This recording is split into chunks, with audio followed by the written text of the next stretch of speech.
berani, berilmu, berdisiplin. Itulah moto hidup saya.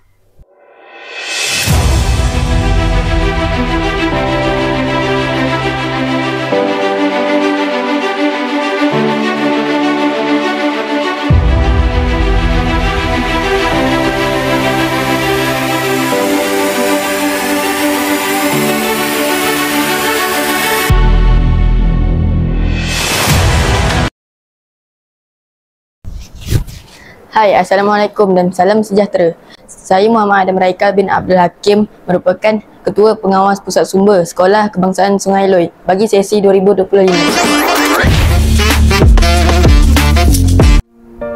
Hari ini, saya amat teruja kerana saya ingin berkongsi tentang aktiviti khidmat masyarakat yang dijalankan oleh ahli pengakap kanak-kanak di sekolah kami.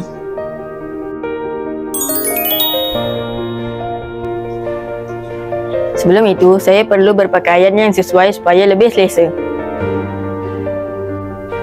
Sebagai pengakap, kami bukan sahaja belajar untuk berkemah dan berkawan, tetapi juga diajar untuk menabur bakti kepada masyarakat. Antara aktiviti yang telah kami jalankan ialah gotong royong sekolah.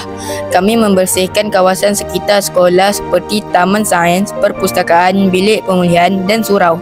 Aktiviti kedua ialah program ziarah kasih. Kami mengunjungi komuniti Sungai Loy dan menyampaikan sumbangan daripada barangan kita semula dan menukar dengan wang. Dan aktiviti ketiga ialah kempen kebersihan dan kita semula. Kami mengutip sampah mengasingkan botol, plastik, kertas dan tin untuk di kita semula. Semua aktiviti ini dilakukan dengan semangat kerjasama, disiplin dan rasa tanggungjawab sebagai ahli pengakap. Melalui khidmat masyarakat ini, kami belajar untuk lebih prihatin kepada orang lain, menjaga kebersihan alam sekitar serta menanam sikap ringan tulang. Kami juga menjadi lebih yakin, berani dan berdisiplin.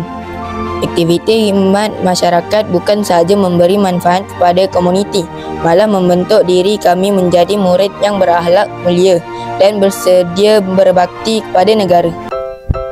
Bunga berkembang, indah mekar, baunya semerbak, segar terasa.